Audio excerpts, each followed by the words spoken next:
তোর থেকে বড় দুশ্মন কে হতে পারে? আমি এখানেও আছি 1.5 ঘন্টা। যদি কোনো বাপের বেটা মৌলবি থাকে স্টেজে নিয়ে আসুন, খালি একটা প্রুফ করে দিবে।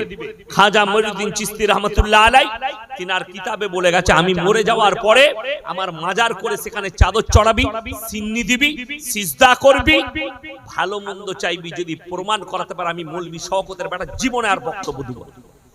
চ্যালেঞ্জ করে নিয়ে আসুন, আমি আছি। আমি কারো বিরোধী নই। খাজা মঈনুদ্দিন চিশতি রহমাতুল্লাহ আলাইহি 12 বছরের পর থেকে মৃত্যুকাল পর্যন্ত কোনোদিন তাহাজ্জুদের নামাজ কাজা করেনি। আর তোমার 75 বছর বয়স হলে হারামখোর বসে পিসাব করতে জানে না, বলছে খাজা বাবাকে ভালোবাসি। তুই জুতো খাবি। বসে পিসাব করতে জানে না, বলছে খাজা বাবাকে ভালোবাসি। তোর থেকে বড় দুশ্মন আর কেউ না। তুমি নিজেকে মুসলমান বলে দাবি করছো। আমার ড্রাইভারকে জিজ্ঞেস করো, বাকরা ঈদের 1 মাস আগে আমি জলসায় যাচ্ছিলাম উত্তর দিনাজপুর, কালিয়াগঞ্জ থানা।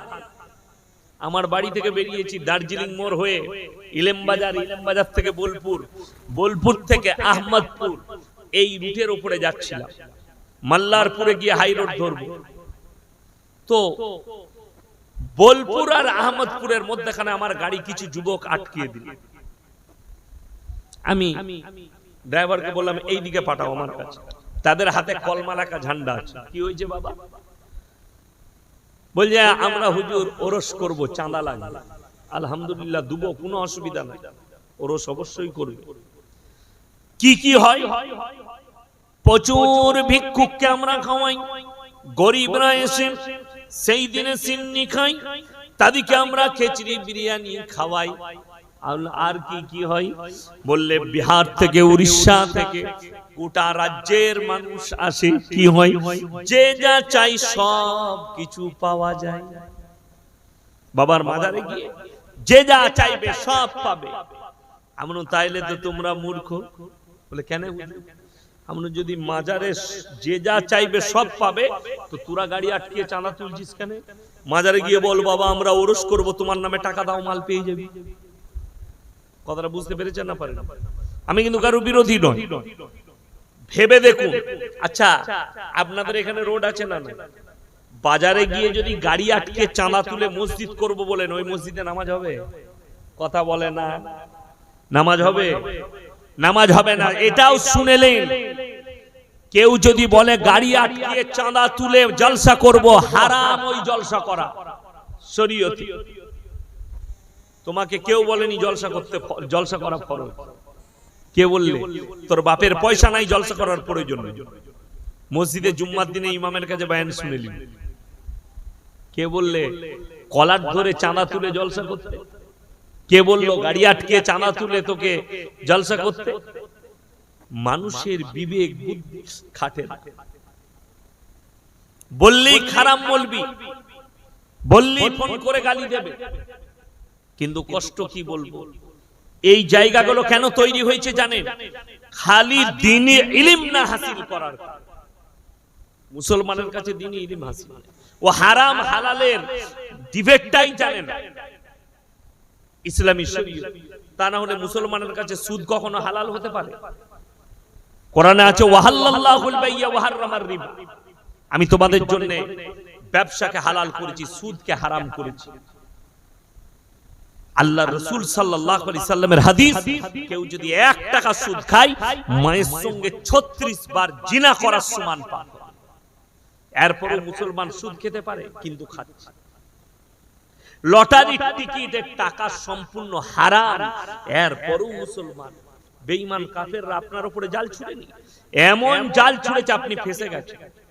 আর সেই যারা জালে ফেসেছে তারা আমাদের মতো মৌলবীকে গালি দেয়। আমি গত বছরে আমার বর্ধমান জেলার ভাতার থানায় একটা গ্রামে জলসা করেছিলাম। এই আপনাদের মতো 50টা 60টা শ্রোতা নয়, কয়েক হাজার শ্রোতা। তো মহিলাও আছে কয়েক হাজার। বয়ান করছি, আমার বক্তব্যের মাঝে চলে এলো সুদের বয়ান। তো আমি বললাম বাবা, এখন বেঈমান কাফেররা নতুন একটা জাল পেতেছে আমাদের উপরে। সেই জালে কিন্তু আমাদের পরিবাররা ফেসে গেছে। বিসমিল্লাহ। কি জাল? সেই 1 নম্বর জালটা হচ্ছে গ্রুপ লোন আর বন্ধন লোন।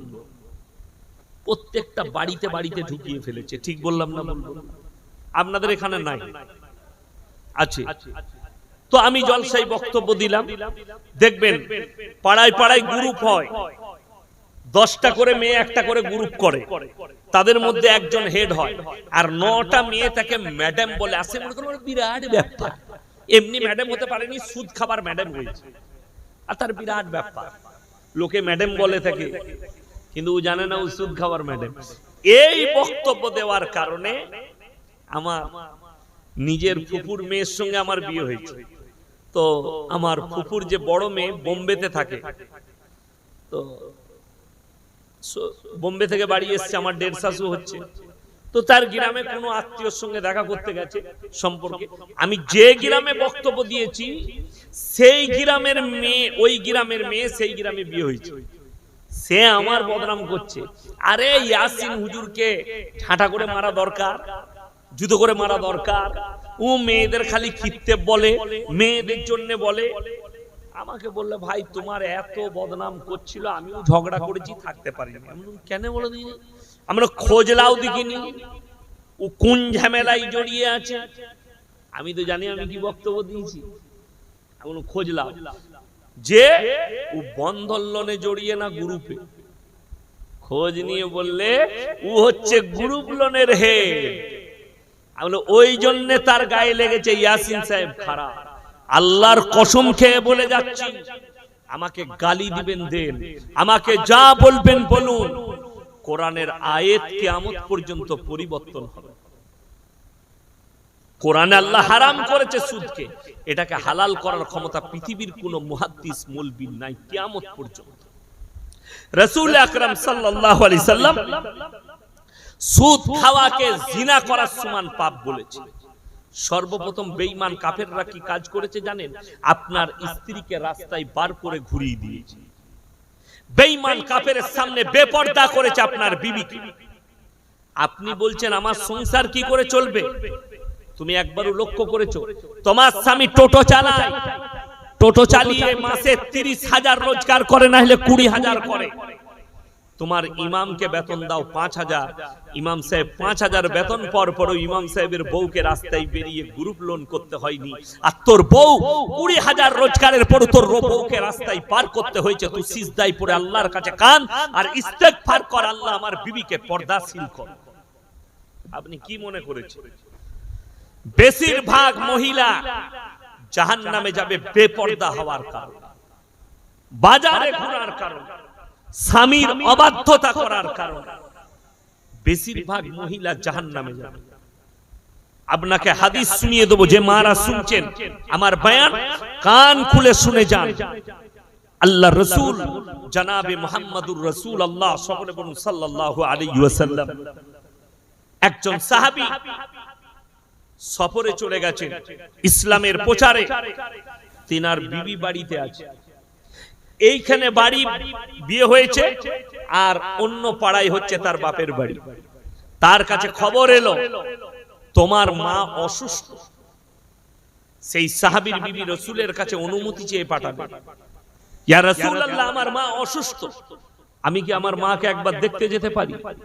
রাসূল আকরাম সাল্লাল্লাহু আলাইহি সাল্লাম বললেন, হে আমার সাহাবীর বিবি, তাকে খবর দাও তোমার স্বামী সফরে আছে, স্বামীর অনুমতি ছাড়া নোকটাও বের করতে পারবে না।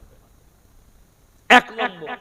কিছুদিন পরে খবর এলো তোমার মা এর পরে মরণাপন্ন অবস্থায়, যে কোনো সময় মারা যেতে পারে। আল্লাহ রাসূল সাল্লাল্লাহু আলাইহি সাল্লামের কাছে আবার খবর পাঠালেন, ইয়া রাসূলুল্লাহ আমার মা তো মারা যেতে পারে, আমি কি শেষবারের মতো আমার মায়ের মুখটা একবার দেখতে পারি? আল্লাহ রাসূল খবর পাঠালেন তোমার স্বামী সফরে আছে, স্বামীর অনুমতি ছাড়া নখটা পর্যন্ত বের করতে পারবে। সেই সাহাবীর বিবি রুকে গেলেন। কিছুদিন পরে খবর এলো তোমার মা ইন্তেকাল করেছে। সেই সাহাবীর বিবি আবার রাসূলের কাছে খবর পাঠালেন, ইয়া রাসূলুল্লাহ, আমার মা ইন্তেকাল করেছে, আমি কি শেষবারের মতো আমার মায়ের মুখটা একবার দেখতে পারি না? রাসূল আকরাম সাল্লাল্লাহু আলাইহি সাল্লাম জবাব পাঠালেন, বলে দাও আমার সেই সাহাবীর বিবিকে, স্বামীর অনুমতি তারা শরীয়তে নখটা বের করারও তোমার অনুমতি নেই, তোমার স্বামী সফরে আছে, তাই তুমি বের হতে পারবে না। তিনি গেলেন না, মায়ের জানাজা উঠে গেল, দাফন কাফন হয়ে গেল।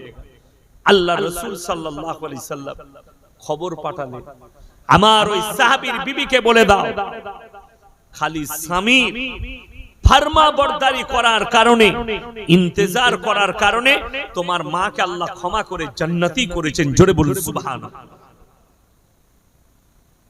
এরপর আমরা একটু লক্ষ্য করি, আমাদের দেশে এখন বর্তমানে কিছু মেয়ে তাদের স্বামীদিকে ভেড়া বানাইছে। ভেড়া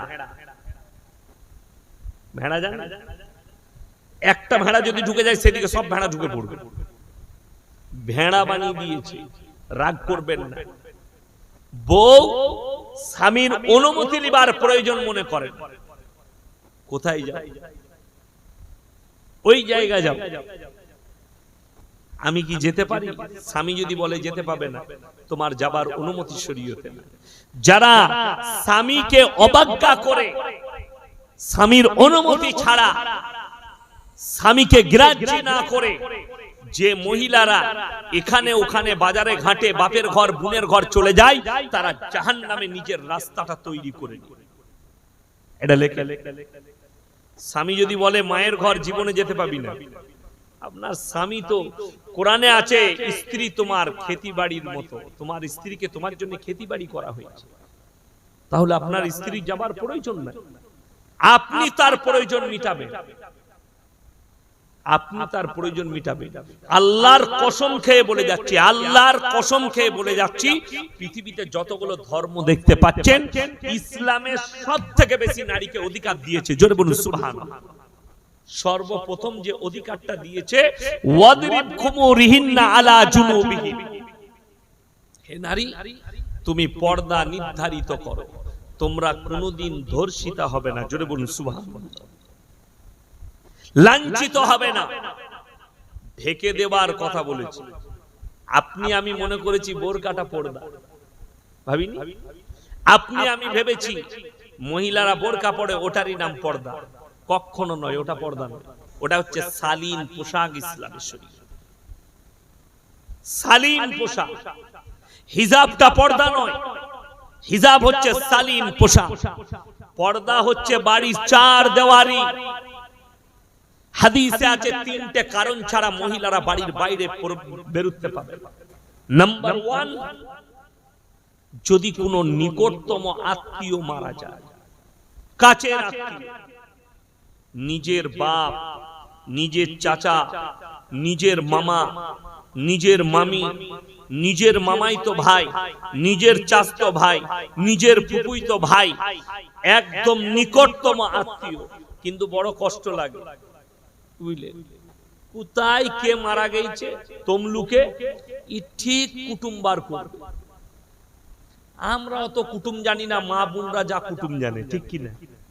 ঠিক কুটুম বার করবে, তোর বাপের বোনের ফুপুর অমুকে তমুক করে ঠিক কুটুম বার করে দিবে।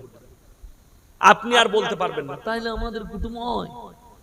এখনো আমি যদি কোথাও যাই আত্মীয় বাড়ি, আমি আমার গিন্নিকে জিজ্ঞেস করি কে হয় গো আমাদের সম্পর্কে। ওরা জানে, আমরা জানি না। পুরুষ মানুষরা সম্পর্ক জানি না, কিন্তু ওরা ঠিক মনে রেখেছে। আর যদি সম্পর্ক নাও থাকে, ঠিক সে কেঁচো কুড়ার মতো কুড়ে কুড়ে কুড়ে কুড়ে ঠিক আত্মীয় বার করবে। তোমার বোনের ননদের বিটির অমুকে তমুক হয়, যা বুঝে কর, আর কি বলতে পারবি? আত্মীয় টেনে বার করবে। ইসলামী শরীয়তে জায়েজ না। নিকটতম আত্মীয় মরলে তুমি পর্দার সহিত যেতে পাবে। নাম্বার 2, তোমার শরীর যদি গুরুতর অবস্থায় থাকে, অসুস্থ হয়, পর্দার সহিত ডাক্তারের কাছে যেতে পাবে এবং যে কাপড়টার দ্বারাই, আমি বোরকা বলিনি, যে কাপড়টার দ্বারাই আপনি শরীর ঢাকবেন বাইরে থেকে দেখে যেন বোঝা না যায় এর ভেতরে যে মহিলাটা যাচ্ছে তার শরীরের অঙ্গর ডিজাইনটা কেমন। এইটার নাম হচ্ছে পর্দা। এখন তো কোম্পানিরা বার করেছে নেমো খারামরা স্কিন টাচ বোরকা, পড়া আর না পড়া দুটোই সমান। ঠিক বললাম না? যারা দেওবন্দে উত্তরপ্রদেশে পড়াশোনা করেছে তারা জানে। আমরা যখন মাদ্রাসায় পড়তাম ইউপিতে, তখন শীতকালের দিনে আমরা লুঙ্গির ভেতরে লেগিংস পরতাম, স্কিন টাচ, পায়ের সাথে ঠান্ডার কারণে। এখন কিন্তু আমাদের দেশের মহিলারা এগুলো ওপেন পরছে। ঠিক বললাম না ভুল বললাম? আমরা লজ্জায় লুঙ্গির ভেতরে পরতাম, আর এখনকার মা বোন ওগুলো ডাইরেক্ট করছে। ইসলাম এটা নিষেধ করেছে, তোমার যেন শরীরের অঙ্গ পুরুষের চোখে না আসে, সেটার নাম হচ্ছে পর্দা। ওই রকম বোরকা পরতে হবে। তৃতীয় নম্বর, হজ ফরজ হলে হজ করতে যেতে পাবে। যদি স্বামী না থাকে, যার সঙ্গে বিবাহ হারাম, তার সঙ্গে হজ করতে যেতে পাবে। এইটা হাদিসে তিনটে এসেছে। বাজার আসেনি, বাজার ঘাট আসেনি, বিয়ে ঘর আসেনি। আমাদের দেশের নিয়ম আলাদা। আপনি নিজেকে মুসলমান বলে দাবি করছেন, রাতের বেলায় আমি চলে যাওয়ার পরে সমীক্ষা করবেন আমার পরিবারে ইসলামের কতগুলো কালচার আছে। আমি বলবো না আমি কেউ কি চিনি না, আপনারা আমাকে সবাই চিনেন। আপনার পরিবারে যারা মনে করছেন আমি মেয়েদিকে বাইরে যেতে রুকে যাচ্ছি, হ্যাঁ আমি মৌলবি শওকতের বেটা বলে যাচ্ছি, যদি তুমি তোমার বিবিকে জান্নাতে পেতে যাও, তোমার বিবিকে বাইরে বের করো না, বাড়ির চার দেওয়ারির ভেতরে রেখে দাও। যে নেমো খারামরা বলছে বিবিকে রাস্তায় বার করো, বাজারে যেতে পাবে, তাদেরকে জিজ্ঞেস করে লাও, যেদিন থেকে পর্দা ফরজ হয়েছে আল্লাহর কসম, আল্লাহ নবী এবং সাহাবীর বিবিরা নিজের হুজরাখানা থেকে নখটা পর্যন্ত বের করেনি। জোরে বলুন সুবহানাল্লাহ। তুমি প্রমাণ দাও আমাকে, কোন নবীর বিবি বাজারে ঘুরে বেরিয়েছে, কোন সাহাবীর বিবি বাজারে ঘুরে বেরিয়েছে? না, নিষেধ ছিল বাইরে বেরোতে পারে। আপনারা জানেন, আমরা মনে করি মসজিদে মেয়েরা নামাজ পড়তে পাবে না। কে বলল পাবে না? নামাজ মেয়েরা মসজিদে পড়তে পাবে, কিন্তু শর্ত আছে। সেই শর্তগুলো পূরণ না হওয়ার কারণে জায়েজ নাই মসজিদে গিয়ে নামাজ পড়া। শর্ত, মেয়েদের মহিলাদের রাস্তা আলাদা হতে হবে, ছেলেদের রাস্তা আলাদা হতে হবে। সেই একই রাস্তায়, আপনার গ্রামে একটাই রাস্তা, মেয়েরাও আসছে ছেলেরাও আসছে, শেষকালে আপনার বিবি জিনায় লিপ্ত হবে, নারীরা জিনায় লিপ্ত হবে, ওই জন্য হারাম। আর মসজিদে যাওয়া লাগবে না। সিস্টেমেটিক্যাল আছে। নারী দিকে ইসলামে একটা বহুত বড় মর্যাদা দেওয়া হয়েছে, তাদের ইজ্জতের মর্যাদা দেওয়া হয়েছে। আল্লাহর নবী জনাবে মুহাম্মদুর রাসূলুল্লাহ সাল্লাল্লাহু আলাইহি সাল্লাম নিজের মাথার পাগড়িটা হাতেম তায়ের বিটির মাথায় চাপিয়েছে। সাহাবীরা বলেছেন, ইয়া রাসূলুল্লাহ, এটা মুশরিকের বিটি। নবীজি ধমক দিয়েছে, হে আমার সাহাবীরা শোনো, আমি আল্লাহর রাসূল মেয়েদের মাথা ঢাকতে এসেছি, খুলতে আসিনি। জোরে বলুন সুবহানাল্লাহ। অনেক নেমো খারাম প্রমাণ দিচ্ছে, আপনাকে হাদিস শোনাবে। আমি চলে যাওয়ার পরে আল্লাহর নবীর প্রথম বিবি মা খাদিজাতুল কুবরা রাদিয়াল্লাহু তাআলা আনহা, তিনি সেই যুগে 10টা ব্যবসায়ীর মধ্যে একজন বড় ব্যবসায়ী মহিলা ছিলেন। এই হাদিস মিথ্যা নয়, হাদিস সত্য। হাদিসের ব্যাখ্যা ভুল। তুমি শিক্ষিত হয়েছো, কিন্তু তোমার থেকে বড় গুয়ার পৃথিবীতে আর কেউ নেই। তোমার থেকে বড় অশিক্ষিত পৃথিবীতে আর কেউ নেই। কেন? তুমি নিজের বিবিকে রাস্তায় ঘোরাবার জন্য তুমি এই বাহানা করছো। এটা মাথায় রাখবেন, হাদিসের অপব্যাখ্যা করবেন না। একদম 100% আল্লাহ রাসূল সাল্লাল্লাহু আলাইহি সাল্লামের প্রথম বিবি, তিনি ব্যবসা করেছেন, বড় তিজারতওয়ালা ছিলেন। কিন্তু আল্লাহর কসম, এরপরে হাদিসটা শুনেলেন, যেদিন থেকে আল্লাহ পর্দাকে ফরজ করেছেন সেই দিন থেকে নবীর বিবিরা কেউ আর পায়ের নখটা হুজরাখানা থেকে বের করেননি। জোরে বলুন না সুবহানাল্লাহ।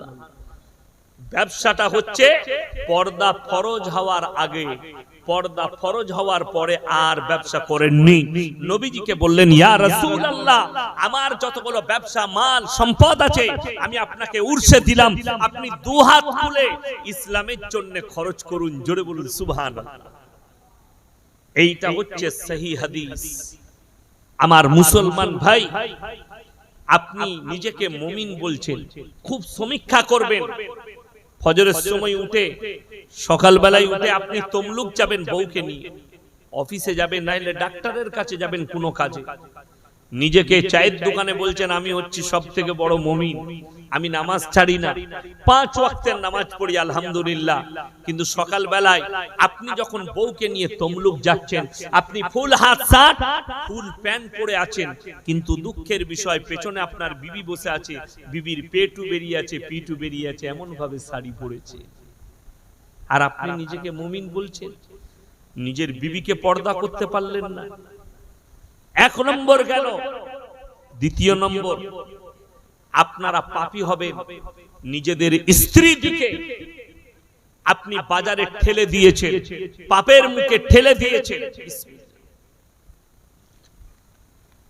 এটা উদাহরণ দিচ্ছি। ইনি আর আমি দুজন অন্তরের বন্ধু, ইয়ার কি হবে না হবে না? তাহলে অন্তরের বন্ধু হলে মাজাক হয় না? আমি ইনাকে মাজাক করে বলছি, ভাই তোমার বইয়ের ব্লাউজের সাইজ কত? ঝগড়া হবে না? মহব্বত থাকবে? এ হাসছো কেন? সঙ্গে সঙ্গে দ্বন্দ্ব হয়ে যাবে, আমার উপরে উনি চটে যাবেন, সম্পর্ক ছিন্ন করবে। হাই রে মুসলমান, বন্ধু তোমাকে বলেছে তোর বইয়ের ব্লাউজের সাইজ কত, তুমি সম্পর্ক ছিন্ন করলে। অথচ তোমার বিবি বাজারে গিয়ে, তমলুক বাজারে গিয়ে বলছে, দাদা একটা পুরুষ মানুষ বসে আছে দোকানে, আমার একটা 40 সাইজের ব্লাউজ বার করুন তো। তখন তোকে লজ্জা লাগে। কথা বোঝাতে পারলাম? কথা বুঝাতে পারলাম? যদি বুঝে না আসে, ইউটিউবে রেকর্ডিং হচ্ছে, কালকে বয়ান ছাড়বে, আবার শুনে নেবেন। আমাকে গালি দেবার আগে আমি সূক্ষ্মভাবে বুঝিয়ে যাচ্ছি। আপনার বন্ধু বললে আপনি রেগে যাচ্ছেন, সম্পর্ক ছিন্ন। অথচ আপনার বিবি নিজের মুখে একটা দোকানিকে বলছে আমার 36 সাইজের ব্লাউজ দাও, তখন তোমার কোনো ইফেক্ট পড়ে না। তুমি ভেবে দেখো। আসল কথা কি জানে? মুসলমান এত দুর্বল, এমন দুর্বল হয়েছে, বেঈমান কাফেরের আখলাকে এমন ভাবে ডুবে গেছে যে বিবি বলছে গো আমার শাড়ি লাগবে, ব্লাউজ লাগবে, ও টোটো করে তুই চলে যা কাজে যা। হারামখোর চায়ের দোকানে আড্ডা মারছে আর বউকে বাজারে ঠেলে দিয়েছে। তো তোর বউ পালাবে না, তা হুজুরের বউ পালাবে? বড় কষ্টের বিষয়। আপনি দেখুন, রাসূল সাল্লাল্লাহু আলাইহি সাল্লামের হাদিস, আখরি জামানা হে, আমার সাহাবীরা এমন একটা জামানা আসবে, সেই যুগটা থাকবে বর্বরতার যুগ, কিন্তু নাম হবে মডেলিং। আজকে আমাদের মা বোনেরা, বাচ্চা বাচ্চা মেয়েরা, তাদেরকে আপনি ছোট ছোট পোশাক পরাচ্ছেন, নাম দিয়েছে মডেলিং। ভাবতে পারেন একটা মুসলিমদের মেয়ে বোরকা পরে, হিজাব পরে স্কুলে গেলে তাকে কোর্টে কেস লড়তে হয়। অথচ আমাদের দেশে airport, Delhi airport, Mumbai airport, Kolkata এয়ারপোর্টে, হায়দ্রাবাদ এয়ারপোর্টে নায়িকারা, ভালো ভালো ঘরের মেয়েরা ন্যাংটো পোশাক পরে, শুধুমাত্র জাঙ্গিয়া পরে এয়ারপোর্টে ঢুকছে। তাদেরকে কোর্টে যেতে হয় না। একটা মুসলমান খালি নারী মাথা ঢেকেছে, তাকে কোর্টে যেতে হয়। এর থেকে বড় দুঃখ কি আছে? আর আপনি প্রতিবাদ করতে পারেন, কি করে করবেন? 100টা মুসলিম ঘরের নারীর মধ্যে 90টা মেয়ে বেপর্দা, 10 জন মাথায় হিজাব দেয়, 90 জন বেপর্দা। যদি আপনার বিশ্বাস না হয়, তমলুকে কলেজ আছে না? না, কলেজ আছে। সকালবেলায় আমার সঙ্গে চলুন, কলেজের গেটে চেয়ার নিয়ে বসবো, আর যতজন পেরিয়ে যাবে একটা করে জিজ্ঞেস করব তুমি কোন ঘরের মেয়ে। যখনই বলবে মুসলিম, আমি আপনাকে কসম খাবো না, চ্যালেঞ্জ ছুড়ে বললাম, যদি 100টা মুসলিমদের মেয়ে প্রবেশ করে, 95টা মেয়ে বেপর্দা ভাবে নাংটা পোশাক পরে প্রবেশ করছে। সেই মেয়েগুলো কাদের ঘরের মেয়ে? আপনার আমার সন্তান। তাদেরকে আপনি পর্দা দিতে পারলেন না। আপনার জানা আছে বাপের আর বড় ভাইয়ের দায়িত্ব ততদিন যতদিন না সেই মহিলার বিবাহ হচ্ছে, বালিগ হওয়ার পরে তার বিবাহ না হওয়া পর্যন্ত বাপ আর ভাইয়ের দায়িত্ব, মায়ের দায়িত্ব তার মেয়েকে পর্দায় রাখা।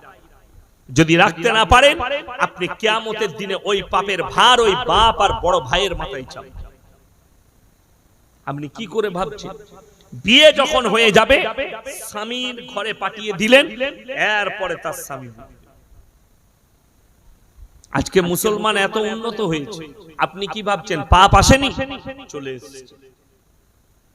আজ থেকে কয়েক হাজার বছর আগেকার ঘটনা আজকে পুনরাবৃত্তি হচ্ছে।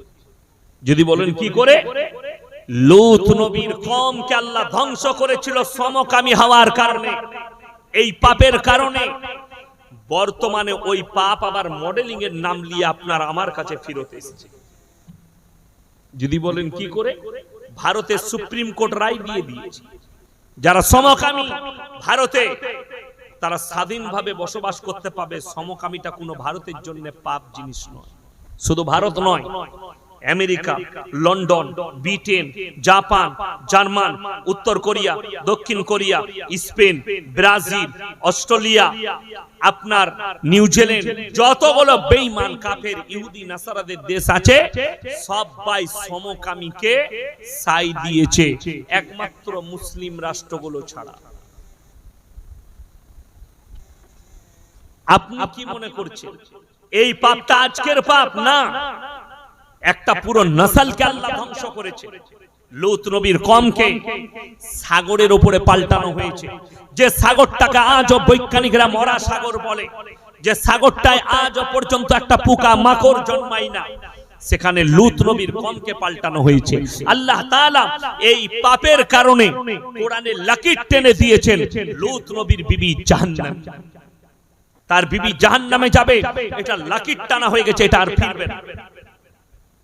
আপনি তারপরেও ভাবছেন আমার সন্তান পাপ করবে, আমি পাপ করব, আমি সমকামী হব, আমি জিনা করব, আমি অন্যায় অত্যাচার করব, আমি শিরক করব, আমি আল্লাহ বিরোধী কাজ করব, অথচ আমি জান্নাতে চলে যাব। কেন? হুজুররা আছে দোয়া করে দিবে জান্নাতে চলে যাব।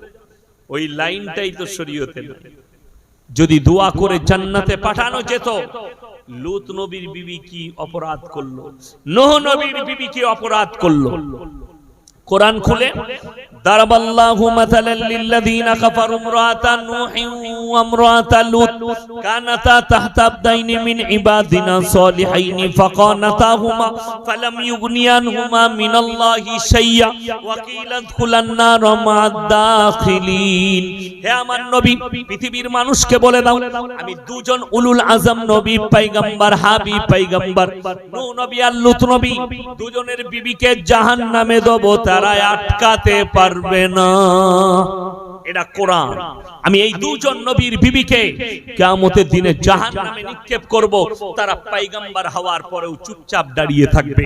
হে আমার যুবক ভাইয়েরা, যুবতীরা, শোনো, যদি তোমার মন হয় যে আমি সমকামী হব, সমকামী হবার একটা লাভ আছে, তাহলে জেনে রেখে দাও, আল্লাহর কসম খেয়ে বলে যাচ্ছি, তোমার বাপ যদি তাহাজ্জুদ গুজার হয়, তোমার বাপ যদি হাজী সাহেব হয়, তোমার বাপ যদি হুজুর হয়, তোমার বাপ যদি আলিম হয়, তোমার মা যদি তাহাজ্জুদ গুজার হয়, তোমার মা যদি হাজী বিবি হয়, আল্লাহর কসম পেরুবার কোনো রাস্তা পাবে না। নবী নিষ্পাপ, নবীরা জান্নাতি, তারা যদি অনুরোধ না করতে পায়, তোমার বাম্মা নামাজ পড়ে কি করে আল্লাহর কাছে অনুরোধ করবে? তুমি পাপ করবে আর পেরিয়ে যাবে। হায় রে মুসলমান, তুমি বুঝোই এটা মডেলিং। লূত নবীর পাপ আজকে ফিরে এসেছে, নাম দেওয়া হয়েছে মডেলিং। আর এই পাপে সব থেকে বেশি জড়িয়েছে শিক্ষিত। আপনি মনে করছেন আপনি 5 ওয়াক্তের নামাজ পড়ে জান্নাতে চলে যাবেন? আপনি মনে করছেন আমি এত নামাজ পড়ি, এত তাহাজ্জুদ গুজার পড়ি? আপনার জানা আছে শয়তানের থেকে বেশি সিজদা পৃথিবীতে কেউ করেনি। ঠিক বললাম না ভুল বললাম? ইবলিসের থেকে বেশি সিজদা তোমার 14 পুরুষে কেউ করেনি। তারপরেও ইবলিস জাহান্নামে যাবে। তোমার জানা আছে ইবলিস জাহান্নামে যাবে। এত ইবাদত করার পরেও, রাজা বান্দেগী করার পরেও আল্লাহ বললেন বেরিয়ে যাও আমার জান্নাত থেকে, লানাতুল্লাহি আলা ইবলিসা, ইবলিসের উপরে আল্লাহ লানত বর্ষিত। আর আপনি বলছেন আমি পাপের সাগরে ডুবে থাকবো, আমার পরিবার বাঁচাবো। আজকে লোক নামাজ পড়ে না কেন? আজকে লোক রোজা রাখে না কেন? আমাদের মতো এক শ্রেণীর আলেমদের জন্য, হুজুরদের জন্য। এরা তো ঠিকই নিয়েছে, নামাজ পড়বা না পড়, রোজা রাখবা না রাখ, আল্লাহকে বিশ্বাস করবা না কর, অবশ্যই আমাদেরকে নাজরানা দিবি, দাওয়াত দিবি। আমরা জানি যেভাবে মরবি মর, মিলাদ পড়িয়ে জান্নাতে যাবে। যাই না? আমাদের দেশে মিলাদ হয়, লোক মরে গেল কোথায়? বললে রাধামণি হাই রোডে মারা গেছে অ্যাক্সিডেন্ট হয়ে। 3 বোতল মদ খেয়ে অ্যাক্সিডেন্ট করেছে, বলে চিন্তা নাই, হুজুর আছে, বিসমিল্লাহ। আমাকে দাওয়াত দিয়েছে, আমি এসে মিলাদের পরে দোয়া করছি, আল্লাহ তুমি একে জান্নাতুল ফিরদৌস দান করো, আল্লাহ তুমি শহীদের মর্তবা দাও। মিলাদ হয়ে গেল, দেশি মুরগি দিয়ে ভাত দিয়েছে। কি করে মরেছে বাপ? ছেলে খুব বদমাস, হুজুর 3 বোতল মদ খেয়ে অ্যাক্সিডেন্ট করে। তোবা তোবা, কাকে দিলাম বে জান্নাতে? আমাদের দেশে তো এইরকমই বাজার চলছে। নামাজ পড়া লাগবে না, রোজা রাখা লাগবে না, মদ খাক, গাঁজা খাক, মদের ভাটিতে জীবন কাটা, হুজুরকে ডেকে মিলাদ পড়াও, জান্নাত রেডি। তোর হুজুরেরও বীজ মারবে, তোরও বীজ মারবে। তুই রেডি হয়ে যা, কবরে যা বুঝতে পারবি। বড় কষ্ট লাগে যদি বলেন হুজুর আমার ছেলে মদের ভাটিতে জীবন কাটিয়ে মারা গেছে, তার জন্য কি আমি দোয়া করতে পাবো না? আমি বলবো না, আমি ইয়াসিন বলবো না, কোরআনকে জিজ্ঞেস করলেই আপনি পাবেন। যদি বলেন কোরআনে কোথায় জিজ্ঞেস করব, কোরআন খুলেন, বুখারী শরীফের হাদিসে আছে, রাসূল আকরাম সাল্লাল্লাহু আলাইহি ওয়াসাল্লামের কাছে খবর এলো, ইয়া রাসূলুল্লাহ, ইয়া হাবিবাল্লাহ, আপনার চাচা যান যেন মৃত্যুর শয্যায় আছেন, যে কোনো সময় মারা যাবেন। আল্লাহর হাবিব ছুটে গেলেন আর বললেন, ওগো আমার চাচা, একবার কলমাটা পড়ে নিন, আমি আল্লাহর কাছে কেঁদে কেঁদে আপনার জন্য ক্ষমা চাইবো। আল্লাহর নবীর চাচা বললেন, আমি যদি বার্ধক্যে কলমা পড়ি, লোকে বলবে মৃত্যু ভয়ে কলমা পড়েছে, তাই আমি কলমা পড়তে পারবো না।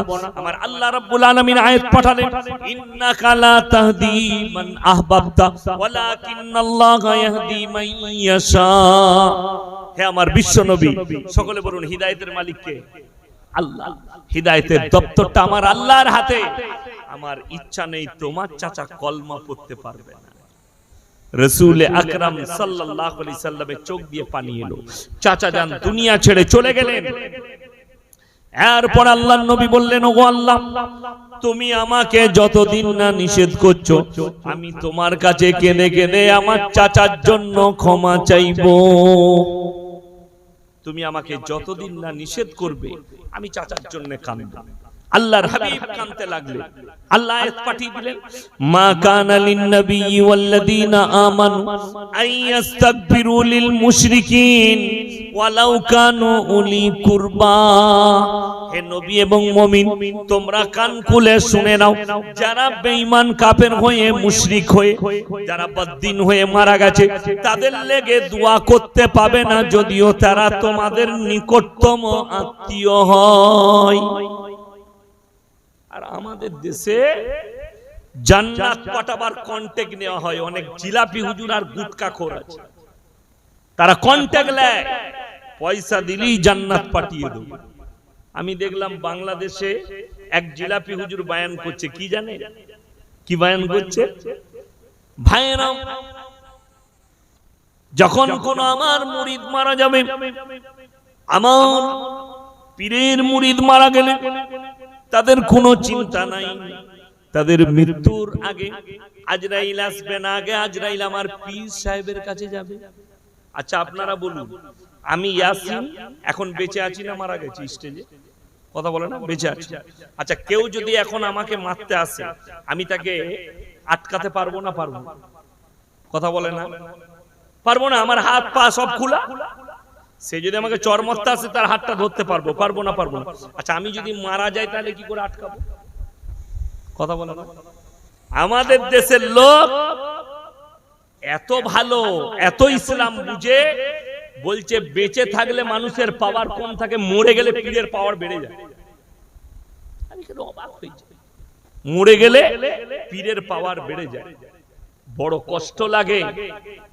যদি মরে যাওয়ার পরে, আমি ইউপির একটা বক্তার বক্তব্য শুনলাম, বলে এক ऐसा जवाना था कि बड़ा पीर अब्दुल कादिर जिलानी रहमतुल्लाह अलैह का नाम अगर बगैर उजू का कोई ले लेते तो वो मर जाता था। नाउजुबिल्लाह बोले, ए जोरे बोलो नाउजुबिल्लाह।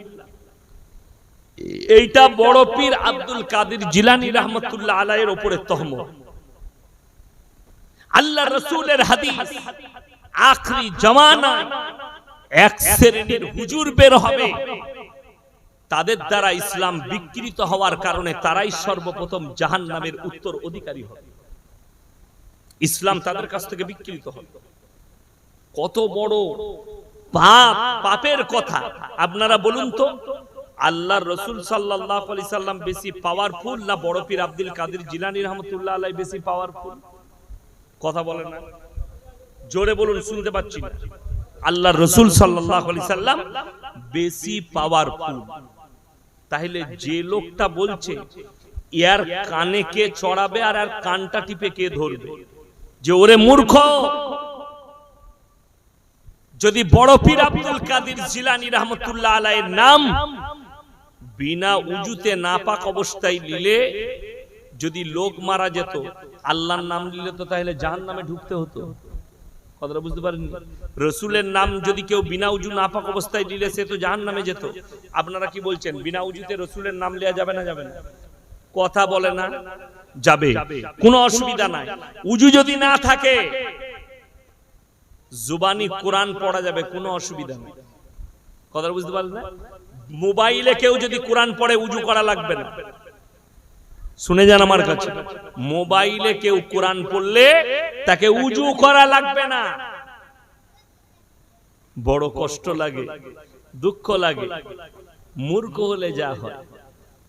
এখনই বলুন, এই কিছু জিলাপি হুজুর এই বক্তব্য শুনবে, দিয়ে বলবে বড় পীর আব্দুল কাদের জিলানী রাহমাতুল্লাহ আলাইহিকে ভালোবাসে না। ওরে হারামখোর, তোর থেকে বেশি ভালোবাসি, তোর থেকে বেশি মহব্বত আছে আমার দিলে। কেন? আমরা নবীকে ছোট করি না, এটা রাসূলকে ছোট করা। এটা কে বুঝাবে, কে শোনাবে? আমি এই দেখেন, এই গাছটা কাপড় দিয়ে লেপটিয়েছে, লেপটিয়েছে না লেপটাই লেপটিয়েছে, জলসা হচ্ছে বলছে। আমি হুগলি ডিস্ট্রিক্টে এক জায়গায় জলসায় গেলাম, তারকেশ্বরের কাছে। তো আমার জলসা আছে, আমি প্রধান বক্তা, লাস্টে গেলাম, প্রচুর লোক। এইরকম ভাবি একটা গাছ স্টেজের পাশে লেপটানো আছে, কাপড় গুড়াতে। সেই কাপড়টা কিন্তু কি লেখা আছে, লেপটানো আছে। তার গুড়াই দেখছি মাটির ঘোড়া রাখা আছে, আগরবাতি, মোমবাতি। আমি মনে মনে চিন্তা করলাম, আল্লাহ, স্টেজে গিয়ে বললাম, বাবা আপনাদের এই হুগলি ডিস্ট্রিক্টে এই গ্রামে হিন্দু মুসলিমদের প্রচুর মহব্বত। বলে কেন হুজুর? আমি এই যে ওইখানে ওরা পুজো করে আর তোমরা এখানে জলসা করছো। ওই যে হুজুর মালটা আমাদেরই। আমরা তোরা কি করিস? বলে ওখানে বুড়ো পীর সাহেব আছে।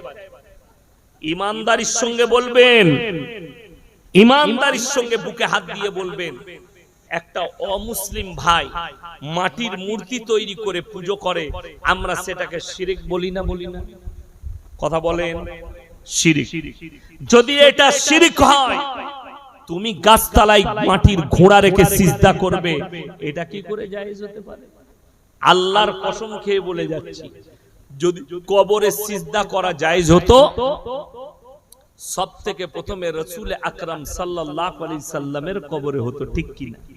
আল্লাহর রাসূলের কবরে সিজদা নেই।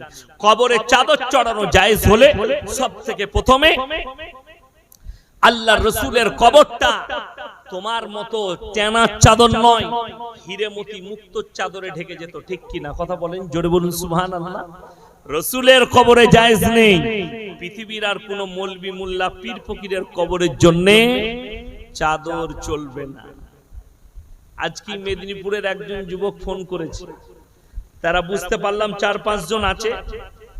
বলছে আপনাকে বলতে হবে কিয়াম করা চলবে কি চলবে না। আমি বললাম ভাই কতবার বলবো, আমার বয়ান শুনেলেন, আমি কিয়াম করি না, আমার কাছে কিয়াম চলবে না। তো সে আমাকে বলছে আমাকে দলিল দিতে হবে। আমি বললাম আচ্ছা তোমার কাছে দলিল আছে? বলে হ্যাঁ। আমি বললাম একটা হাদিস দিতে বলো তোমার হুজুরকে, একটা হাদিস। কিয়াম শব্দের অর্থ অনেকে জানে না, শুনেলেন, তার মানে হচ্ছে দাঁড়ানো। কিয়াম করা ফরজ কোথায়? নামাজে। কথাটা বুঝতে পেরেছেন? কিয়াম করা ফরজ নামাজে। কিয়াম শব্দের অর্থ হচ্ছে দাঁড়ানো। এরপর চলুন, বলছে কিয়ামে এই দাঁড়ায়নি, এরা বেয়াদব, এরা কাফের হয়ে গিয়েছে। তাইলে আমি 1 মিনিটের লেগে বলে দিই। বলছেন যখন আমরা মিলাদ মাহফিল করি, মিলাদ করি গুটকাখোরের বায়ান, আমরা যখন মিলাদ করি মাহফিল করি, তখন মজমার মধ্যে আল্লাহর রাসূল হাজির হয়ে যায়।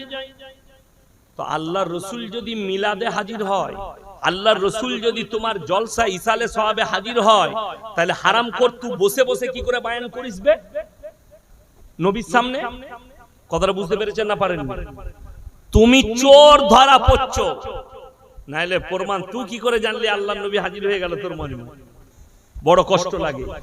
সেই হুজুর যে বলছে দাঁড়িয়ে নবীকে দরুদ পাঠাইনি বলে ইয়াসিনকে লাথি মারো, সেই খৈনিখোর জলসায় বায়ান করছে, স্টেজে চেয়ারে বসে 100 বার দরুদ পাঠ করেছে, আল্লাহুম্মা সাল্লি আলা সাইয়্যিদিনা মাওলানা মুহাম্মদ। তো তখন দাঁড়ালি না কেন? তুমি বললে বসে বসে, ওটা বিয়াদবি নয়। আমি চ্যালেঞ্জ ছুড়ে বলে গেলাম, স্টেজে আছি, কেউ যদি প্রমাণ আনতে পারে হাদিস থেকে নিয়ে আসুন, কোন দ্বন্দ্ব লয়। যে লফজগুলো কিয়ামে বলা হয় ওইগুলো হাদিসে কোথায় আছে? বুখারী, তিরমিজি, আবু দাউদ, ইবনে মাজাহ, নাসাই শরীফ। একটা যদি কেউ প্রমাণ দিতে পারে, আমি মৌলভী শওকতের বেটা জীবনে আর বক্তব্য দেব। আর কিয়াম করা ফরজ। আবার বলছি, কিয়াম শব্দের অর্থ হচ্ছে দাঁড়ানো, নামাজে ফরজ। আল্লাহ রাসূল সাল্লাল্লাহু আলাইহি সাল্লামের উপরে দরুদ পাঠ করো। সবাই একবার বলুন সাল্লাল্লাহু, আরো জোরে বলুন সাল্লাল্লাহু আলাইহি ওয়াসাল্লাম। নবীর উপরে দরুদ যখন তখন পড়তে পারে। আপনি শুয়ে আছেন, আপনি একটা বই পড়ছেন শুয়ে শুয়ে। আমরা বই পড়ি না কখনো কখনো, বাংলা কোনো আলেমের লেখা বই পড়ছেন, কোন হুজুরের লেখা বই পড়ছেন, সেখানে আল্লাহ রাসূল সাল্লাল্লাহু আলাইহি সাল্লামের নাম এলো, যখনই এলো আপনি শুয়ে শুয়ে বলবেন সাল্লাল্লাহু আলাইহি সাল্লাম, নবীর উপরে দরুদ পাঠ হয়ে গেল। তো বই পড়ার সময় যদি শুয়ে পড়া যায়, শুয়ে শুয়ে কোরআন পড়লে যদি ওইখানেই পড়া যায়, দরুদ পড়া যায়, আর ইয়াসিন জলসায় দাঁড়াইনি বলে একে লাথি মারতে হবে, তোমার বিবেককে জিজ্ঞেস করো। আমি কিন্তু বিতর্কিত বক্তা নয়, বিতর্ক যারা করে তাকে আমি ছেড়ে কথা বলি। ওই জন্য ইসলামটাকে নেন। আজকে ইসলাম শেষ হয়েছে আমাদের মতো আলেমদের কারণে। ইসলাম আজকে ক্ষতির মুখে এক শ্রেণীর হুজুরদের কারণে। আর আমি বললাম আখরি জামানায় এমন এক দল বের হবে হুজুর, যাদের দ্বারা ইসলাম বিকৃত ঘটবে এবং তারাই হবে জাহান্নামের প্রথম। আজকে দেখুন ইসলামে গান বাজনা, আপনারা বলুন হারাম না? হারাম নয় বাবা, ইসলামে গান বাজনা হারাম। মুসলমানদের বিয়েতে গান বাজনা বাজছে, বাজছে না বাজে? আরে বিয়ে তো অনেক দূরের কথা, বড় কষ্ট লাগে। মুহররমের মাস আসছে সামনে, জিলহিজ্জা চলছে, এরপরে মুহররম। এই মুহররম মাসে আমাদের দেশের এক শ্রেণীর মাতাল আছে, গাঁজাখোর আছে, আর জিলাপি হুজুর আর গুটকাখোররা আছে। এরপরে এদের বাজার খুললো, এরা সিন্নি খাবে, এরা ফাতিহা করবে, আর এরা গাঁজা আর মদ খেয়ে লাঠি নিয়ে ড্যান্স করবে, আর বলছে হযরতে হোসেনের লেগে দুঃখ পালন করছে। ঢোল বাজনা বাজিয়ে, ডিজে বাজিয়ে, লাঠি খেলে, ড্যান্স করে যদি দুঃখ পালন হয়, আমি অন্তরের অন্তরস্থল থেকে বলে যাব, তোমার বাপ মরে গেলে মিলাদ কোথায় পেলে? তোমার বাপ মরে গেলে কোরআন খানি কেন করছো? তোমার বাপ মরে গেলে দোয়া কেন করছো? তোমার বাপ মরে গেলে কেন ইসালে সওয়াব করছো? আমার বাপ মরে গেছে, এক ব্যারেল মাল বলে দে চালাবো, আর বাজনা বলে দে ড্যান্স করবো, আমার বাপের আত্মাটা শান্তি পাবে। কেউ করবে এরকম? তোর বাপ মরে গেলে মিলাদ করবি, তোর বাপ মরে গেলে কোরআন খানি। আর আল্লাহর নবীর জলিলুল কদর সাহাবী হযরতে হোসেন রাদিয়াল্লাহু তাআলা আনহু কারবালার প্রান্তরে শহীদ হয়েছে, আর তুমি মদ খেয়ে ড্যান্স করবে? কেউ যদি বাপের বেটা থাকে, 10ই মুহররম দাওয়াত দিলাম, আমার মাদ্রাসায় আসবেন, আমি নিজের পয়সায় গাড়ি ভাড়া করে দেবো, বর্তমান টাউনে যাবেন, আমি নাম করে বলছি বর্তমান টাউনে বড় বাজার, সেখানে মুসলিমদের যুবক যুবতীরা সারা রাত মদ খেয়ে ড্যান্স করে, আর তাদের হাতে কলমা লেখা টানা। এদের থেকে বড় রাসূলের দুশমন, এদের থেকে বড় ইসলামের দুশমন পৃথিবীতে কোনো বেঈমান কাফির হতে পারে। আর আপনি বলছেন এটার নাম ইসলাম? 12ই রবিউল আউয়ালে ঈদ মিলাদুন নবীর জশ্ন বার করে হাওড়া জেলায় বাগনানে হুজুর আছে সেই মজমায় ডিজে গান বাজিয়ে মুসলিমদের যুবকরা ডান্স করেছে। এটা কোন হাদিসে আছে? আমি বলবো হুজুরের বাপের ক্ষমতা থাকে তা বার করে দেখাও। আমি মৌলভী শওকতের বেটা আমার গ্রামের ডিজে বার করব। কষ্টটা ওই জায়গায়। ঈদ মিলাদুন নবী নাম করে, মিছিলের নাম করে বর্তমান টাউনে গাড়ির ওপরে হারামখোর মুসলিম যুবকরা ড্যান্স করছে, তাদের সঙ্গে গুটকা করার জিলাপি হুজুরগুলো আছে। এদের ক্ষমতা নাই জুম্মায় দাঁড়িয়ে ফতোয়া দি যে গান বাজনা ইসলামী শরীয়তে হারাম, এদের ক্ষমতা নেই, এদিকে নিষেধ করি, আর আমরা করলে হারামখোররা আমাদেরকে গালি দেয়। আমি কারুর বিরুদ্ধে নয়, আপনি নিজে বলুন ইসলামী শরীয়তে গান বাজনা জায়েজ কিনা। আপনারা নিজেরা বলছেন হারাম, তাইলে মুসলমান কি করে একজনের দুঃখ মৃত্যুতে গান বাজনা করতে পারে, কি করে একজনের মৃত্যুতে নাচ গানা করতে পারে? এটা আপনাদের বিবেককে জিজ্ঞেস করুন। আমি নিষেধ করতে আসি, বড় কষ্টের বিষয় এগুলো, আমাদের কাছে দুঃখের বিষয়। আমরা আলেম আল্লাহর কাছে এই প্রতিবাদ না করলে আল্লাহর কাছে কি জবাব দেব? আল্লাহর কাছে কি জবাব দিয়ে দাঁড়াবো? মুহররমের মাস আপনি কি রোজা রেখেছেন? মুহররমের মাস আপনি কি নামাজের পাটিতে দাঁড়িয়ে কেনেছেন আল্লাহর কাছে? যে আল্লাহ রাব্বুল আলামিন যারা হযরতে হোসেন রাদিয়াল্লাহু তাআলা আনহুকে শহীদ করেছে, কিয়ামতের দিনে তুমি তাদেরকে পাকড়াও করো। কেনেছেন, রোজা রেখেছেন, খোদা না খাস্তা তুমি মদ খেয়ে নাচছো, আর সেই দিনটা যদি কিয়ামতের দিন হয়, তুমি কি জান্নাত পাবে ভেবে দেখেছো? হেই রে মুসলমান যুবক, তুমি মদকে হালাল করে ফেললে, তাও একটা ভালো দিনে, তাও একটা মুহররমের দিনে। বিল ইত্তেফাক হযরতে হোসেন রাদিয়াল্লাহু তাআলা আনহু শহীদ হয়েছেন কারবালার প্রান্তরে। কষ্টটা ওই জায়গায় লাগে। তুমি কার অনুসারী? বেঈমান কাফের। আপনারা ভেবে দেখুন, আমাদের দেশে ক্রিকেট টুর্নামেন্ট হয় না, ফুটবল টুর্নামেন্ট হয় না, সেই খেলাতে যারা জিতে যায় তারা নাচে না, যারা হেরে যায় তারা নাচে। যারা জিতে তারা নাচে, তাইলে ভেবে দেখুন যারা গান বাজনা করছে এরা কোন দলের হতে পারে? হযরতে হোসেন শহীদ হয়েছে, তার লেগে তো আমাদের দুঃখ হওয়া দরকার, ঠিক কি না? মনে ব্যথা লাগবে। হযরতে হোসেন রাদিয়াল্লাহু তাআলা আনহু আল্লাহর নবীর সাহাবী, শুধু নামাজে একা নয়, নামাজের সাথে সাথে নবীজিকে দেখেছেন, নবীজিকে অনুসরণ করেছেন, অনুকরণ করেছেন, তাই তিনিও হচ্ছেন জলিলুল কদর একজন সাহাবী। সেই সাহাবী দুনিয়া থেকে শহীদ হয়ে যাচ্ছেন, তার লেগে দুঃখ পালন করা বাদ দিয়ে আপনি আমি কি করছি যে না দুঃখ পালন নয়, গান বাজনা করে দুঃখ পালন করব। আমার ভাই আপনি করুন, আপনাকে নিষেধ করতে আসি। আমি খালি দোয়া করব আল্লাহ যেন আপনাকে হিদায়াত প্রাপ্ত করে, বলুন আমিন। আজকে মানুষ শিরক কি বুঝে? আপনি কবরের সামনে গিয়ে চাইছেন, বেকা গাছের সামনে গিয়ে চাইছেন। আপনি জিজ্ঞেস করেছেন, কোরআনকে জিজ্ঞেস করুন, বাড়িতে যাদের মানে কোরআন আছে, আমাকে গালি দেওয়ার আগে দয়া করে কোরআনটা খুলবেন। যদি মানেটা ভুল বলে থাকি, তাফসীর ভুল বলে থাকি, আপনি আমাকে ফোন করবেন, দিয়ে গালি দিবেন। 17 পারা, কত পারা বললাম বাবা? কথা বলেন না? 17 পারা, একবারই শেষ পৃষ্ঠা, শেষ রুকু। ইয়া আইয়ুহান নাসু যুরিবা মাসালুন ফাসতামিউ লা ইন্নাল্লাযীনা তাদউনা মিন দুনিল্লাহি লা ইয়াখলুকু দুবাবান ওয়ালা বিসতামাউ লা ওয়া ইয়াসলুবুহুমুদ দুবাবু শাইয়ান লা ইয়াস্তানকিদুহু মিন। হে নবী পৃথিবীর মানুষকে বলো, হে পৃথিবীর মানুষ, তোমরা যাদের কাছে ভালো মন্দ চাও তাদেরকে একবার জিজ্ঞেস করে দেখো, তারা একটা মাছি পর্যন্ত সৃষ্টি করতে পারে না। মাছি সৃষ্টি তো দূরের কথা, মাছি যদি তাদের কাছ থেকে কোনো জিনিস ছিনিয়ে নিয়ে যায় সেটা উদ্ধার করার মতো ক্ষমতা নেই। আমি একটা গ্রামে জলসায় গেলাম কিছুদিন আগে, তাদের গ্রামে একজন আমাকে বলছে, হুজুর এখানে একটা মাজার আছে, ওরস হয়। কারা করে বলে, একজন হিন্দু ভাই আছে, সে ওরসটা চাগিয়ে রেখেছে, সেই মেলাটা বসায়। কষ্টের বিষয় বুঝতে পারছি। যদি বলেন কেন, আমাদের দেশের মুসলমানরা বলবে আহা কত ভালো, দুটোই তো একই। একটা জ্যান্ত মানুষকে পুঁতে দিয়ে তার উপাসনা করা আর একটা মাটির মূর্তি তৈরি করে তার উপাসনা করা, দুটোই আল্লাহর কাছে বড় শিরক। ভালো মন্দ, কল্যাণ অকল্যাণ সব মালিক কে? সকলে জোরে বলুন, আল্লাহ।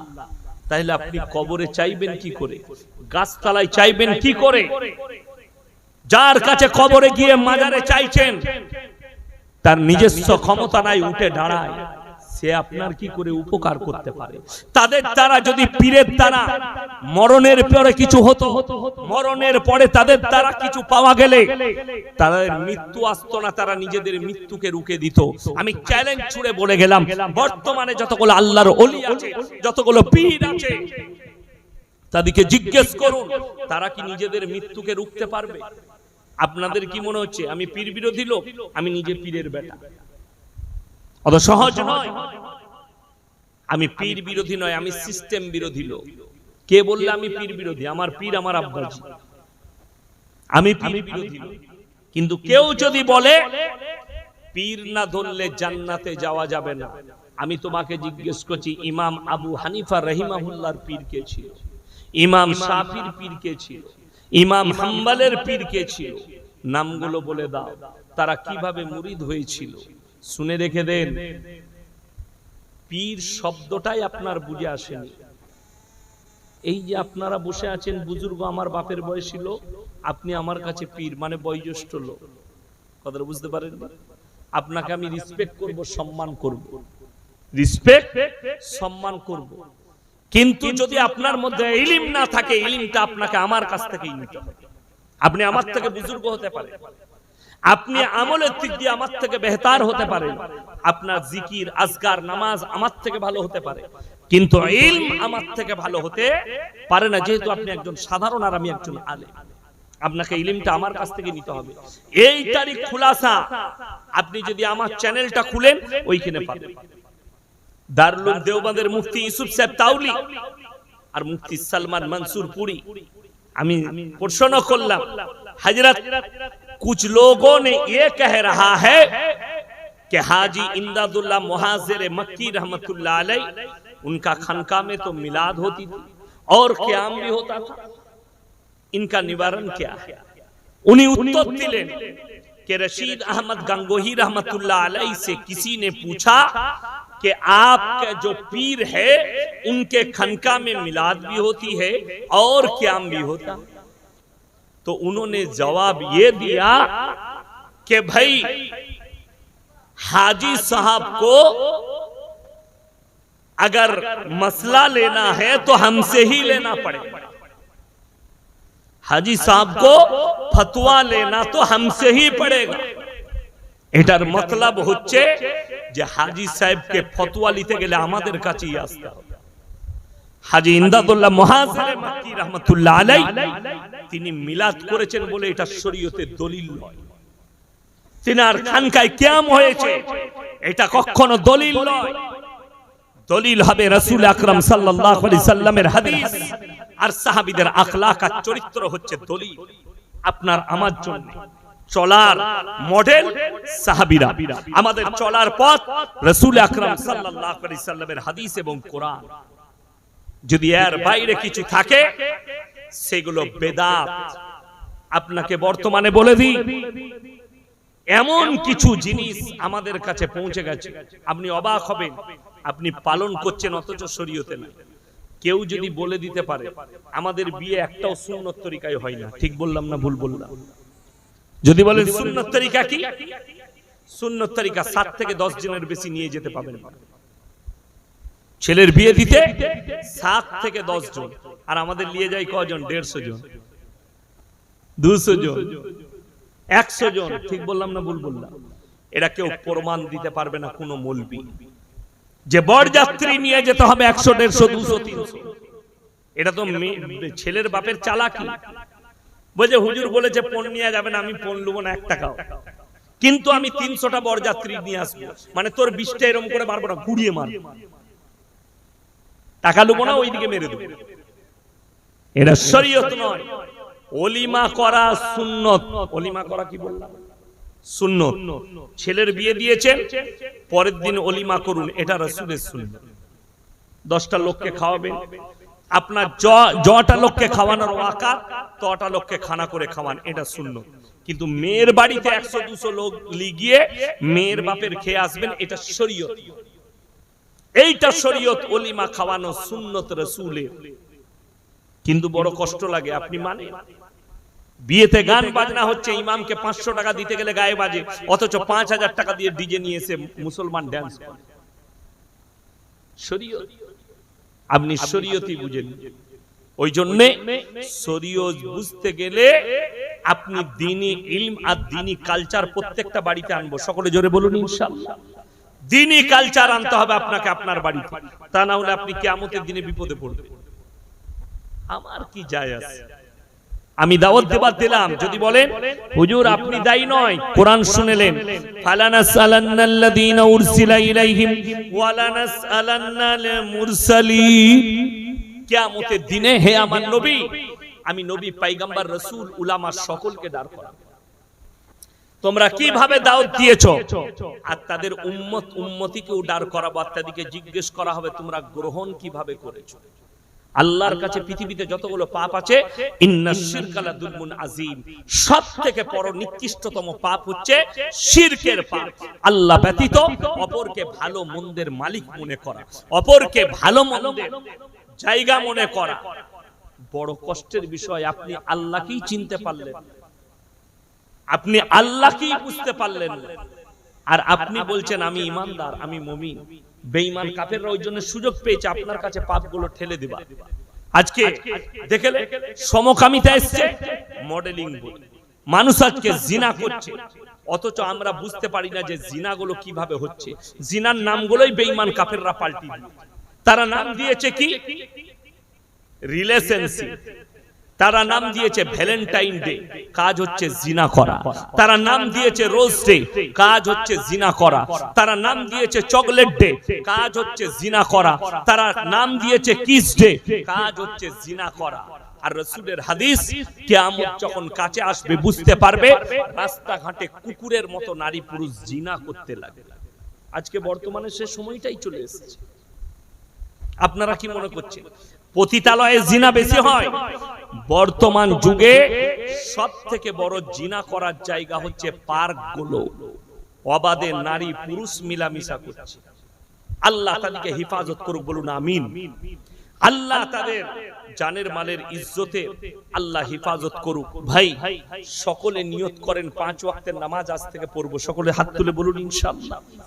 প্রত্যেকটা যুবককে বলবো পাপ থেকে নিজেকে মুক্তি করুন, ভালো জায়গায় বসার চেষ্টা করুন যেখানে আপনি কিছু পাবেন। যাদের বাড়িতে ইসলামিক কালচারের কোনো কিতাব নাই, কিনে নিয়ে আসুন।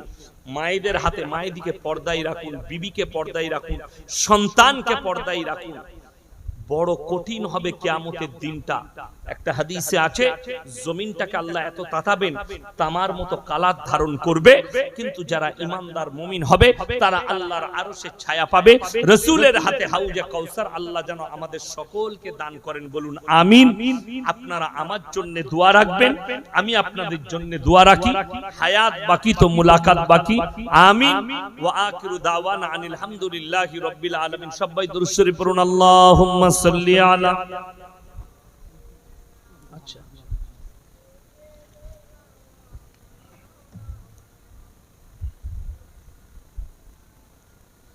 ربنا آتنا في الدنيا حسنة وفي الآخرة حسنة وقنا عذاب النار ربنا لا تزغ قلوبنا بعد إذ هديتنا وهب لنا من لدنك رحمة إنك أنت الوهاب يا الله हमरा गुनाहगार खताकार बदकार सियाकार गुनाहকে maaf করে দাও खताকে দরগুজার করে দাও আমাদের সকলকে তুমি পরেজগার মুত্তাকি দিনদার বানিয়ে দাও তোমার দিনের প্রতি পরিচালিত করে নাও আমরা অসহায় আর দুর্বল ভিখারির মতো হাত দুটো তুলে ধরেছি তুমি আমাদের হাতকে ফিরিয়ে দিও না আজকের এই মজমায় যে সমস্ত ভাইয়েরা মায়েরা বোনেরা আমরা হাত তুলেছি হাত তোলার পূর্বে বিগত জীবনের সমস্ত সাগীরা কবিরা জাহিরি বাতিনি দিনের দিবালয় রাতের অন্ধকারে জেনে অজেনে যত পাপ করেছি সব তুমি ক্ষমা করে দাও আমাদের পূর্বপুরুষ যারা দুনিয়া থেকে চলে গেছে তাদের কবরের দিকে জান্নাতুল ফিরদৌসের দরজা খুলে দাও ওগো আল্লাহ আমরা যখন দুনিয়া থেকে যাব তুমি আমাদেরকে কালমার সঙ্গে খাতমা নসিব করো কিয়ামতের ময়দানকে আসান করে দিও তোমার রাসূলের হাতে হাউজে কাউসার তুমি দান করো তোমার রাসূলের পাশে বসার তুমি তৌফিক দান করো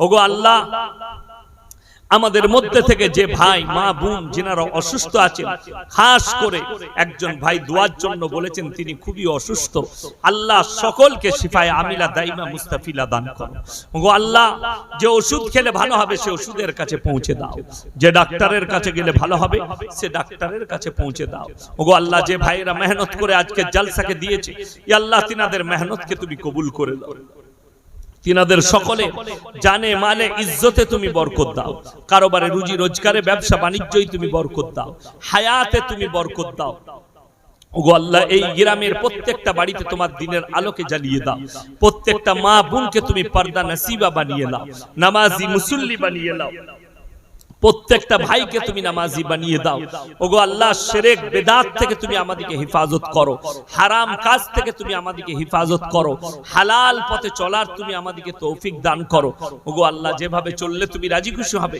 সেইভাবে তুমি আমাদেরকে পরিচালিত করে নাও ওগো আল্লাহ যে সমস্ত ভাই মুমিনিন মুমিনাত মুসলিমিন মুসলিমাত দুনিয়া থেকে চলে গেছে কবরবাসী হয়ে গেছে আল্লাহ তুমি কাদের কবরকে সুখময় বানিয়ে দাও জান্নাতের টুকরো বানিয়ে দাও ওগো আল্লাহ খাস করে গাজা ফিলিস্তিনের নিরীহ মুসলমানদেরকে হেফাজত করো যে সমস্ত গাজার শিশুরা মারা গেছে তাদেরকে জান্নাতের বাগিচায় রেখে দাও যে সমস্ত ভাইয়েরা গাজা ফিলিস্তিনের শহীদ হয়েছে আল্লাহ তুমি তাদেরকে জান্নাতের আলা থেকে আলা মুকাম দান করো জান্নাতুল ফিরদৌস দান করো ওগো আল্লাহ শহীদের মর্তবা দাও আল্লাহ আমাদের এই টুটি ফুটি দোয়াকে হুজুর পাক সাল্লাল্লাহু আলাইহি সাল্লামের সদকে তুফেলে কবুল করে নাও রব্বানা হাব লানা মিন আজওয়াজিনা ওয়া যুররিয়াতিনা কুররাতা আয়ুন ওয়াজআলনা লিল মুত্তাকিনা ইমামা রব্বানা ওয়ালা তুহাম্মিলনা মা লা তাকাত লানা واعف عنا واغفر لنا وارحمنا أنت مولانا فانصرنا على القوم الكافرين وصلى الله تعالى على خير خلقه محمد وآله وأصحابه أجمعين برحمتك يا أرحم الراحمين السلام عليكم